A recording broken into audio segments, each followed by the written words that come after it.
As a youngster, there was never a time when I could refrain from responding to music. And my parents brought me to a concert where my older brother and sister were participating in the band and chorus. And I weaseled my way out of my chair and I got out there in the middle of the aisle and started directing as the band was playing. The band instructor at the time was a particularly gifted man. His name was Caesar Struglia. There may be a few people here that remember him. Apparently the crowd reacted enough so that it got his attention. When he turned to see what was going on, he came down, he picked me up and brought me up, put me on the podium and let me go to it.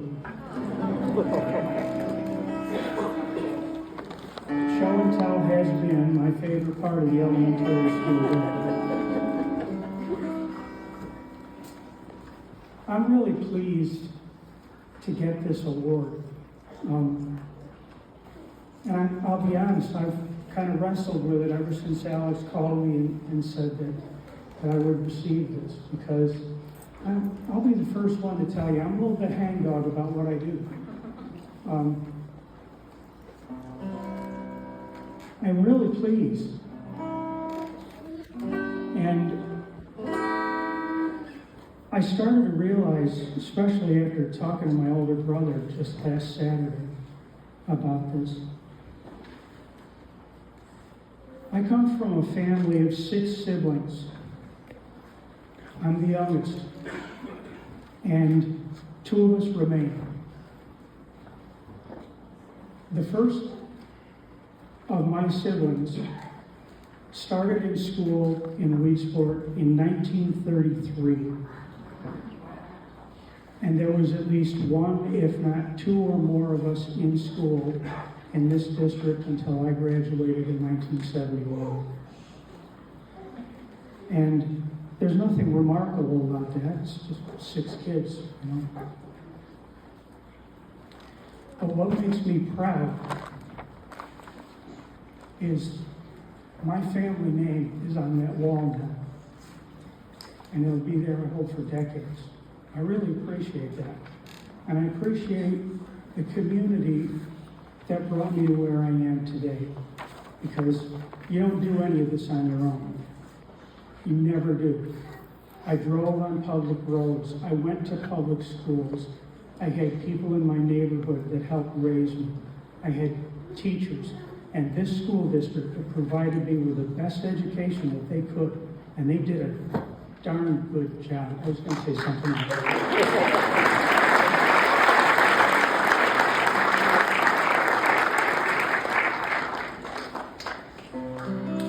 So a guy walks into a bar.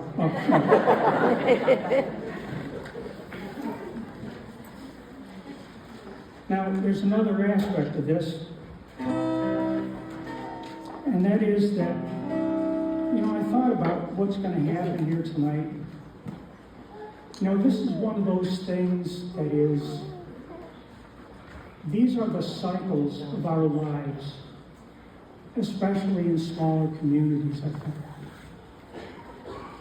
The little leagues, the concerts, the baseball games, the football games, the fireman's field, the different things that we do. These are the things that create community. And they are so important. And I think it's really cool that 53 years after I graduated, and I left Weedsport 46 years ago to go on my way. And you folks remember me. People don't get lucky with me.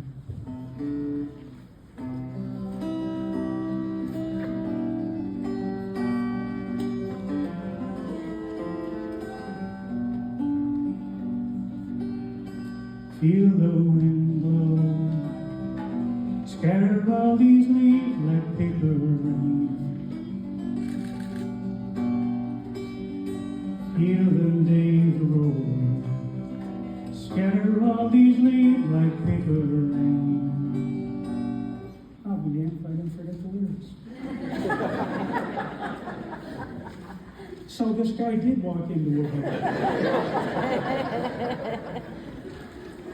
And speaking of community,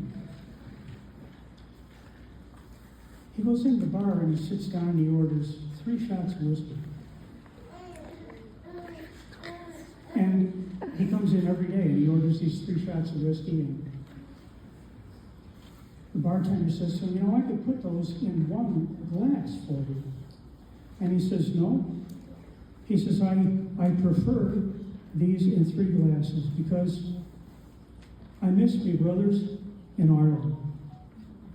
And in this way, I can sit down and have a drink every afternoon with my brother Phineas and Fergus. And he went on with us for several weeks. And finally, he came in one day and he says, I'd like 2 shots of whiskey, please. And the bartender says, is everything all right? Did something happen to your brother? And he says, oh no, everything's fine. It's just that I've decided to quit drinking.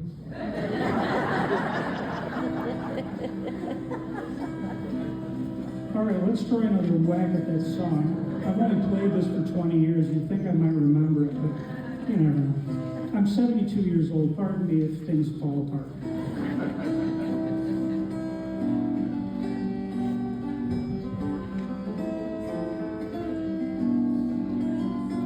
Feel the wind blow, scatter all these leaves like paper rain.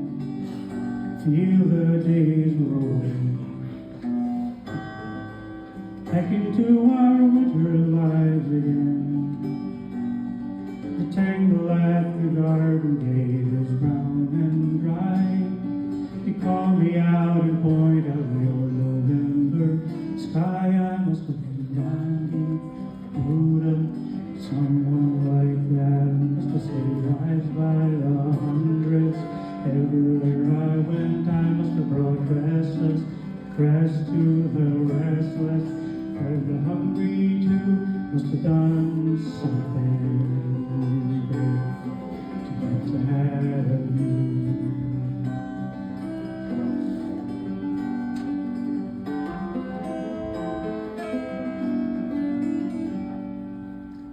And when the cold comes, you are by your fire and fast asleep.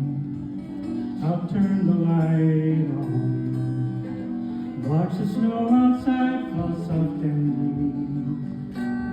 And when the winter morn shines all bright and blue, we'll watch the dogs run through the fields like children do.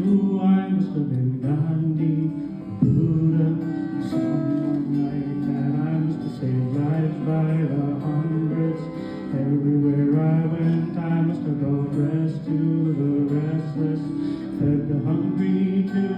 Must have done something great to get to have you. Oh, I suppose stranger things have come to pass. When is the forest I can't see? I was so down and lost and fading fast. How could you find your way to me? Oh, I must have been Gandhi, maybe someone like that. Must have saved lives by the hundreds. Everywhere I went, I must have brought rest to the restless, fed the hungry too. Must have done something to get to have you. I must have done something great.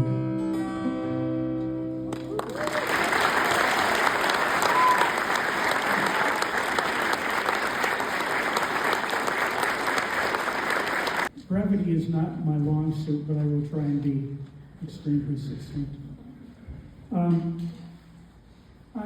As you can obviously tell, I'm not a big-time professional performer, but I have performed everywhere since before I left high school, long before. In fact, one of my schoolmates is up in the audience up there. I used to accompany Jay Phillips once in a while when I was in high school. I just kept on doing it ever since. But by the time I was 38 years old, my wife convinced me to get over the fear of building instruments. I wanted to build a guitar since I was 15, 16 years old, and I was afraid to do it. And she convinced me to get started, bought me a really good book on the subject. I already had a leg up because I was a professional shop teacher. So I had some training, but the long and the short of it is, guitar making has become a huge, huge issue for me. And I want to tell you that there are just tens of dollars to be made as a professional musician.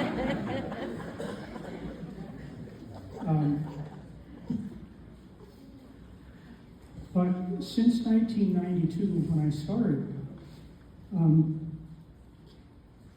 I've got 152 of these things, and they're all over the country. And there's even one in Scotland. And don't ask me who the big professional names are that have them. I'm not allowed to tell.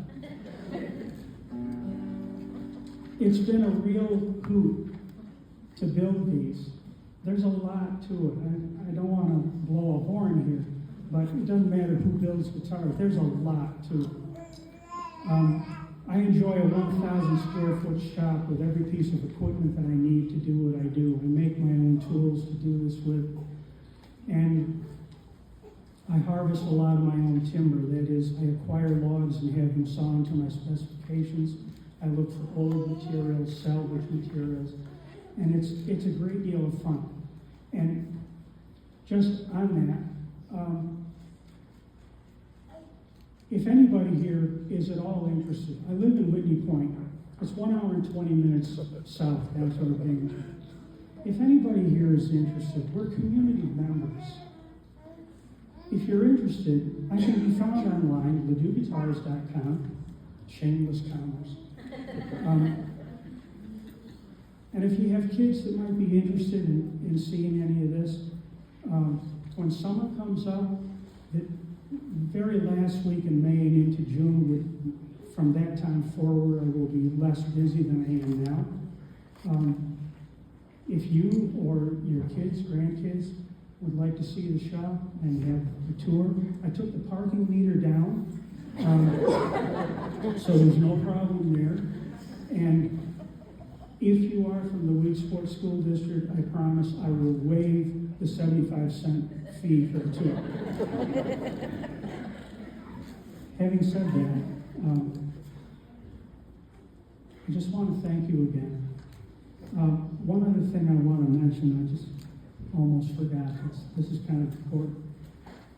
I do have guitars all over the place. I don't know if he's in the audience tonight, but I'm particularly proud of the fact and very pleased that one of my classmates, Kurt Wilmot, has one of the best guitars I ever built. It's just really nice to have one right here in our school district. Thanks a lot. I really appreciate it.